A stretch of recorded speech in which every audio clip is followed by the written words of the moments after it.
അങ്ങനെ നമ്മുടെ ഫാത്തിമ കുട്ടി രക്ഷപ്പെട്ടു. 3rd പൊസിഷനാണ്. ഇനിയിപ്പം നിങ്ങളുടെ രണ്ടുപേരുടെ റിസൾട്ട് നോക്കാം. രണത്ത. അജ്മൽ നർമ്മദ. ഞാൻ വരാം. നർമ്മദ കുട്ടി പൊസിഷൻ അറിയാം. എനിക്ക് ആ ഒരു സോങ് പറയണം. അതുകൊണ്ടാണ് ഞാൻ ആ ഒരു അസാധ്യമായിട്ട് പാടി ഫുൾ മാർക്കൊക്കെ വാങ്ങി അല്ലേ. പിന്നെ ഇപ്പം നമ്മളിങ്ങനെ ഈ ഒരു ഇപ്പോൾ കഴിഞ്ഞാലും ഫസ്റ്റ് പൊസിഷനായിരുന്നല്ലോ അല്ലേ. അപ്പം ഇനി നമ്മളിങ്ങനെ ശ്രദ്ധിക്കും അടുത്തതിൽ എന്തായിരിക്കും കേട്ടോ. ശ്രദ്ധിച്ചാൽ മതി. ഇതുപോലെ പ്രാക്ടീസ് ചെയ്ത് കൊണ്ടുവരണം കേട്ടോ. നമ്മളിങ്ങനെ അറിയാമല്ലോ ഈ പൊസിഷൻ ഇങ്ങനെ എടുത്തെടുത്ത് പറഞ്ഞെന്താ വെച്ചാൽ അടുത്തത് തന്നെ പ്രതീക്ഷിക്കും എന്നുള്ളത്. പക്ഷെ ഒത്തിരി മാറി മോള്. അപ്പോൾ ഇതുപോലെ തന്നെ പ്രാക്ടീസ് ചെയ്ത് വന്നാൽ മതി. ഇനി അജ്മലിൻ്റെ ഞാൻ പറഞ്ഞില്ല. അജ്മൽ പെട്ടെന്ന് മാഗ്നെ ചോദിച്ചപ്പോഴേക്കും എനിക്ക് തന്നെ അറിയില്ല ആരംഭക്കാൻ. അത്രയ്ക്ക് എനിക്ക് തോന്നുന്നു അത്രയും ഓർമ്മയില്ല. കാരണം ഇപ്പോൾ നമ്മളിപ്പോൾ ആ ഒരു നിങ്ങൾ പാടിയപ്പോൾ തന്നെ കേട്ടതല്ലേ ഞാനും.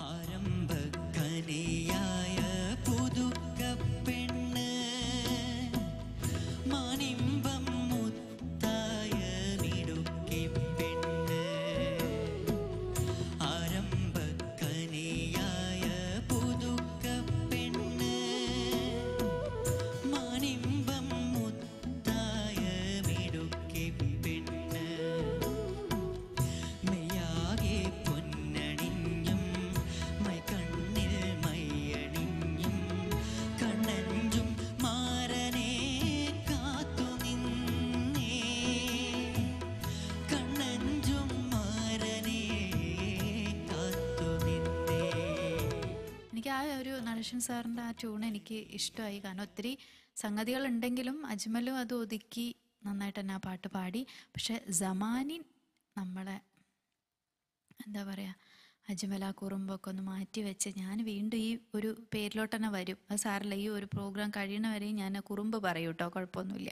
പക്ഷെ എന്നാലും ആ പാടിത്തരുന്നത് നമുക്ക് അവിടേക്ക് എല്ലാം മറക്കും. അസാധ്യമായിട്ട് തന്നെ പാടി. ആ ഒരു റാഫി എന്ന് പറഞ്ഞൊരു ഫ്രണ്ടിനെ കുറിച്ചൊക്കെ പറഞ്ഞല്ലോ. അവൻ ഒരു മാറ്റം ചെയ്തൂടെ എന്നൊക്കെ പറഞ്ഞപ്പോഴേക്കും ഒരുപാട് സംഗതികളൊക്കെ പാടി അങ്ങനെയൊക്കെ ഒരു കാര്യം പറഞ്ഞിരുന്നു. പക്ഷെ അത് ഈ ഒരു സോങ്ങിൽ നന്നായിട്ട് തന്നെ കൊണ്ടുവന്നു. അപ്പോൾ നന്നായിട്ട് പ്രാക്ടീസ് തുടങ്ങിക്കോളൂ. പാട്ട് കിട്ടിക്കഴിഞ്ഞാൽ 2nd പൊസിഷനാണ്. താങ്ക് യു രണത്ത. അജ്മൽ കൺഗ്രാറ്റുലേഷൻസ്. ഇനി നമ്മൾ സെമി ഫൈനൽ സ്റ്റേജിന്റെ വേദിയിലാണ് കാണാൻ പോകുന്നത്. ഇതേപോലെ തന്നെ ഹാർഡ് വർക്ക് ചെയ്യുക. All the best. അതിനു മുമ്പ് എനിക്ക് വേണുചേട്ടനെയും ചേട്ടനെയും കാണാൻ പറ്റുമെന്ന് വിചാരിച്ചല്ല. അത്രയും നല്ലൊരു അതുല്യ പ്രതിഭകളെ കൂടെ ഇവിടെ അതേപോലെ എം ജി ചേട്ടൻ്റെ കൂടെ കോറസ് ചെയ്യാൻ പറ്റി. സോങ്ങിൽ അതൊരു വലിയ കാര്യമാണ്. അതിനൊക്കെ മീഡിയ വണ്ണിലെ പത്മനാഭനോട് നന്ദിയുണ്ട്. അത് വലിയൊരു കാര്യം തന്നെയാണ്. അജ്മൽ എന്തായാലും നമുക്ക് സെമി ഫൈനൽസിൽ കാണാം. All the best. അങ്ങനെ അജ്മലിന് 2nd പൊസിഷനാണ്. ഇനി നർമ്മദക്കുട്ടിയുടെ റിസൾട്ട് നമുക്ക് നോക്കാം. ഷാൻ സർ. നർമ്മദക്കുട്ടി, യു ആർ എലിമിനേറ്റഡ്. അയ്യോ, അവിടെ ഒറ്റക്ക് നമ്മൾ ടോപ്പ് 3 എന്ന് പറഞ്ഞാൽ അവിടെ നിൽക്കുമ്പോൾ പിന്നെ ഡെഫിനറ്റ്ലി ഫസ്റ്റ് പൊസിഷൻ തന്നെയാണ് നർമ്മദ. കൺഗ്രാറ്റുലേഷൻസ്. 275 മാർക്സ് ആണ്.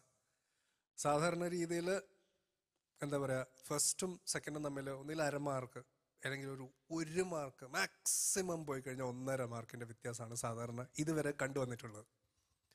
പക്ഷേ 2nd പൊസിഷൻ 267.5, മോളുടെ മാർക്ക് എന്ന് പറയുന്നത് 275 ആണ്. അത് വലിയ ഒരു ഡിഫറൻസ് ആണ് ഫസ്റ്റും സെക്കൻഡും തമ്മിൽ. അത് ഡെഫിനറ്റ്ലി മോളുടെ ഹാർഡ് വർക്കിൻ്റെ ഒരു റിസൾട്ട് മാത്രമാണ്. നമ്മളല്ലേ ആ ഒരു പാട്ട് ഞാനിവിടെ പലരോടും പറഞ്ഞിട്ടുണ്ട്, കിസ്മത്ത് മാറാൻ ഒരു പാട്ട് മതി. അതാണ് അവിടെ സംഭവിച്ചത്. 30 ഔട്ട് ഓഫ് 30. ഞാൻ ഇതുവരെ അങ്ങനെ ഒരു മാർക്ക് ആർക്കും കൊടുത്തിട്ടില്ല. എൻ്റെ ടീച്ചർ എനിക്കും തന്നിട്ടില്ല. ടീച്ചർ ഔട്ടല്ല. അപ്പം നർമ്മദ 30 ഔട്ട് ഓഫ് 30 ഞാൻ ഇതുവരെ കൊടുത്തിട്ടില്ല. രേനത്തെയും കൊടുത്തിട്ടില്ല, മാഷും കൊടുത്തിട്ടില്ല. വേണുവേട്ടൻ 9.5 ഫ്രം അബവ് അല്ലേ, 10. അങ്ങനെ ടോട്ടൽ 100. ഹിസ്റ്ററി ഓഫ് നമ്മൾ 4 സീസണായി വണ്ടി ഓടിക്കുന്നത്. 100 ഔട്ട് ഓഫ് 100 മോൾക്ക് കിട്ടിയത്. അപ്പം അത് മോളുടെ ഹാർഡ് വർക്ക് കൊണ്ട് മാത്രമാണ്. കഴിഞ്ഞ തവണ ഫസ്റ്റ്, ഇത്തവണ ഫസ്റ്റ്, അടുത്ത തവണയും ഫസ്റ്റ് ആവട്ടെ. ഓക്കെ, കാരണം മോളത് ഡെഫിനറ്റ്ലി ഡിസേർവ് ചെയ്യുന്നുണ്ട്. ഈ ഡിസേർവിങ് പൊസിഷൻ പറിച്ചെടുക്കാൻ വേണ്ടി പലരും മോളുടെ പുറകെ ഓടി വരുന്നുണ്ട്. ഇപ്പോൾ ഇവിടുന്ന് സൈഡിൽ നിന്ന് ഇറങ്ങിപ്പോയ ഒരു പുലിയുണ്ട്. അതൊക്കെ വലിയ പുലിയാണ്. അപ്പം നമ്മൾ എന്താ ചെയ്യണമെന്ന് വെച്ച് കഴിഞ്ഞാൽ നമ്മൾ നമ്മുടെ പൊസിഷൻ മറ്റാർക്കും കൊടുക്കാതെ നോക്കുക. മറ്റുള്ളവർ ശ്രദ്ധിക്കേണ്ടത് ഈ പൊസിഷൻ എങ്ങനെയെങ്കിലും കൈക്കലാക്കാൻ നോക്കുക എന്നുള്ളതാണ്. ഇനി അങ്ങോട്ട് അടിപൊളിയായിരിക്കും. അപ്പം എന്തായാലും മോളെ welcome to the semi finals. മോള് പാടിയ ലാസ്റ്റ് പാട്ട് എൻ്റെ മനസ്സിലുള്ളത് ആ ഒരു പാട്ടാണ് ഇപ്പോഴും.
മോള് ആ പാട്ടിന് കൊടുത്ത ഫീല് അതിലപ്പുറം വേറെ ആർക്കെങ്കിലും അത് കൊടുക്കാൻ പറ്റുമോ എന്നുള്ളത് എനിക്കറിഞ്ഞാണ്. ഈ ഒരു ഏജിലുള്ള ഒരു കുട്ടിക്ക് കൊടുക്കാൻ പറ്റുമെന്ന് സംശയമാണ് മോളെ. All the best, congratulations. Thank you sir. Narmada കുട്ടി എന്താ അല്ലേ, ഫസ്റ്റ് പൊസിഷൻ കഴിഞ്ഞ സ്റ്റേജിലും ഈ ഒരു സ്റ്റേജിലും ലൈഫ് ലോങ് ഈ ഒരു ഫസ്റ്റ് പൊസിഷൻ മെയിൻറ്റെയിൻ ചെയ്യാൻ പറ്റട്ടെ. അത്രക്കും ആഗ്രഹമുണ്ട്, കാരണം അത്രയും ടാലന്റഡ് ആണ് നമ്മുടെ നർമ്മദ കുട്ടി. ഇനി സെമി ഫൈനൽ സ്റ്റേജാണ് 14 സീസൺ 4-ന്റെ. അതിൽ വെച്ച് കാണാം. All the best. അങ്ങനെ നമ്മുടെ ടോപ്പ് 3 കണ്ടസ്റ്റൻസിനെ നമ്മൾ കണ്ടെത്തി. ഇനി ഒരു 3 പേരെയും കൂടെ വിളിക്കാൻ പോവുകയാണ്. And they are Rijisha, Shruti and Vaikash. ഇനി നിങ്ങളുടെ റിസൾട്ടാണ് അറിയാനുള്ളത്. ശ്രുതി ഷാർ പെർഫോമൻസ് ആയിരുന്നു. നഗൂർ അനീഫ്ക അദ്ദേഹത്തിന്റെ റൗണ്ടിൽ നല്ലൊരു പെർഫോമൻസ് തന്നു. ശ്രുതിയുടെ വേറൊരു മുഖം നമ്മൾ കണ്ടു. റിജിഷ എങ്ങനെ ഉണ്ടായിരുന്നു ക്വാർട്ടർ ഫൈനൽസ്? കുഴപ്പമില്ലതൊക്കെ പോയി. കുഴപ്പമുണ്ടോ നമുക്ക് നോക്കാം റിസൾട്ട്. കുഴപ്പമുണ്ടോ നമുക്ക് നോക്കാം. ഓക്കെ. അപ്പം വൈകാശ് എന്താ പറയാ, വല്ലാത്ത ഒരു വരവാണ് വന്നത് ഈ ഒരു ക്വാർട്ടർ ഫൈനൽസിൽ. എല്ലാം എനിക്കൊന്നും ലാസ്റ്റ് പെർഫോമൻസ് ആണ് കുറച്ചൊന്ന് വീക്കായത്. ബാക്കി രണ്ടും നല്ല മാർക്സ് ഒക്കെ കിട്ടി. ഹാപ്പിയാണല്ലേ? ഓക്കെ, എന്തായാലും നോക്കാം ആരുടെ റിസൾട്ട് ആണെന്ന്. ഷാൻ സർ, ഞാൻ വെറുതെ ഒന്ന് റിജിഷയുടെയും വൈകാശിൻ്റെ ഒരു കാര്യം പറയാം. വൈകാശ് ടോട്ടൽ ഹാർഡ് വർക്കിൻ്റെ ഒരു ഫലമാണ് ഈ ഒരു മാർക്ക്. ഓക്കെ, അപ്പോൾ അതിന് ആദ്യം തന്നെ കൺഗ്രാറ്റുലേഷൻസ്. അത് 2 പാട്ടിൽ മാത്രമേ കണ്ടുള്ളൂ എന്നുള്ളതായിരുന്നു ഒരു പ്രശ്നം സംഭവിച്ചത്. അപ്പം ആ 2 പാട്ടിൽ കണ്ടതുകൊണ്ട് നമുക്ക് മനസ്സിലായ ഒരു കാര്യം നമ്മളെ കൊണ്ട് നടക്കും എന്നുള്ളതാണ്. അപ്പം അത് ഇനി നടത്താൻ അങ്ങോട്ടേക്ക് ശ്രമിക്കുക. അതൊരു കാര്യം. റിജിഷ, സുഖമല്ലേ? ഇവിടെ എല്ലാവരും വന്നിരുന്നപ്പോൾ പറഞ്ഞൊരു കാര്യമുണ്ട്. നമ്മുടെ ഗസ്റ്റുകളെല്ലാവരും നല്ല ശബ്ദമാണ് അല്ലേ? ശ്രീയേട്ടൻ പറഞ്ഞു, വേണേട്ടൻ പറഞ്ഞു, പിച്ചിങ് ഇപ്പോഴും മോള് ശ്രദ്ധിക്കണം. ഓക്കെ, നമുക്ക് കുറച്ചുകൂടെ ഇമ്പ്രൂവ്മെൻ്റ് ആവശ്യമാണ്. കാരണം ഇനി അങ്ങോട്ടേക്കുള്ള ജേർണിയിൽ ഡെഫിനറ്റ്ലി ഇതൊക്കെ പ്രശ്നമായിരിക്കും. ഓക്കെ, അപ്പോൾ അതിന് ഓൾ ദി ബെസ്റ്റ്.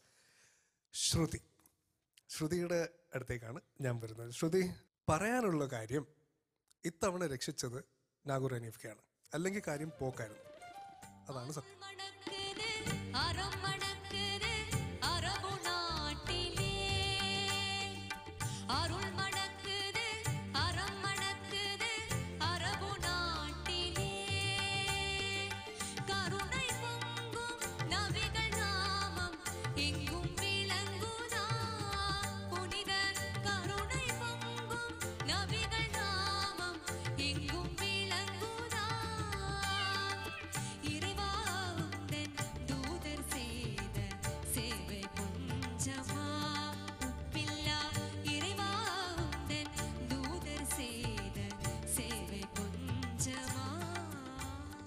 അപ്പം നമുക്കിനി അങ്ങോട്ടുള്ള യാത്രയിൽ ഈ ടോൺ വെച്ചിട്ട് പാടാൻ നമുക്ക് പറ്റില്ല അല്ലേ? അല്ലെങ്കിൽ ഇതേ റൗണ്ട് ഇതേപോലെ വരണം.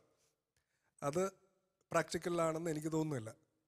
അപ്പം നമ്മൾ വീണ്ടും ഇനി സെമി ഫൈനൽസിലേക്ക് പോയിട്ട് സെമി ഫൈനൽസിലുള്ള ഒരു കുട്ടിയോട് ശ്രുതി ചേരുന്നില്ല, ശ്രുതിപ്പെട്ടി മേടിക്കണം എന്ന് പറയുന്നത് നമുക്കാണ് നാണക്കേട് അല്ലേ? അപ്പം മോള് ഇനി ചെയ്യേണ്ട ഒരു കാര്യം, ഈ ഇപ്പം ലാസ്റ്റ് പാടിയ പാട്ടില്ല നാഗൂർ ഹനീഫ് ആ റൗണ്ടിൽ മോള് പാടിയ പാട്ടിൽ ഈവൻ ശ്രുതി വരെ ഓക്കെ ആയിരുന്നു. അപ്പം വൈകാശിനോട് പറഞ്ഞ കാര്യം തന്നെ എനിക്ക് പറയാനുള്ളൂ, നടക്കും നമ്മളെ കൊണ്ട്, പ്രാക്ടീസ് ചെയ്യാന്നുള്ളതാണ്. അപ്പം മാക്സിമം പ്രാക്ടീസ് ആയിട്ട് വേണം ഇനി ശ്രുതി ഇങ്ങോട്ടേക്ക് വരാൻ. കാരണം സെമി ഫൈനൽസ് എന്ന് പറയുന്നത് ചില്ലറ കളിയല്ല, അടുത്ത ഒരു മേജർ ജേണിയാണ്. ഇനി അങ്ങോട്ടേക്ക് നമ്മുടെ മാർക്സ് അടക്കം എല്ലാം ടൈറ്റ് ആവാൻ പോവാണ്. വളരെ എന്തോ ഒരു ഭാഗ്യം കൊണ്ട് രക്ഷപ്പെട്ടു. അത് ഞാൻ പറഞ്ഞു, നാഗൂർ ഹനീഫ്ക്കാണ് രക്ഷിച്ചത്. അപ്പം അതെന്തായാലും മോളെ അതിൽ പക്ഷെ മോള് പണിയെടുത്തിട്ടുണ്ട്. അത് വെറുതെ അങ്ങനെ പാട്ട് പാടിയാൽ ഇവിടെ നിൽക്കില്ലല്ലോ. അത് നമ്മളെല്ലാവരും കോരിത്തരിച്ചൊരു പാട്ടായിരുന്നല്ലോ. അത് വേറൊരു പുലിയല്ലേ പുറത്തിറങ്ങിയത്. അപ്പോൾ അതുപോലെ തന്നെ ശ്രുതിയും ബാക്കി കാര്യങ്ങളൊക്കെ ശ്രദ്ധിച്ചുകൊണ്ട് വേണം അടുത്ത പെർഫോമൻസിന് വരാൻ. അപ്പോൾ ശ്രുതി 5th പൊസിഷനിലാണ് with 261.5. Welcome to the semi finals. Thank you Shan sir. അപ്പം ശ്രുതി ക്ലിയർ ആയിട്ട് പറഞ്ഞിട്ടുണ്ട്. ഇനി നമുക്ക് സെമി ഫൈനൽസിൽ കാണാം. അവിടെ കോമ്പറ്റീഷൻ ഭയങ്കര ടൈറ്റ് ആയിരിക്കും. അതുകൊണ്ട് ഹാർഡ് വർക്ക് ചെയ്യണം. ചെയ്യൂലേ? ചെയ്യണം. Okay, thank you. കൺഗ്രാറ്റ്സ്.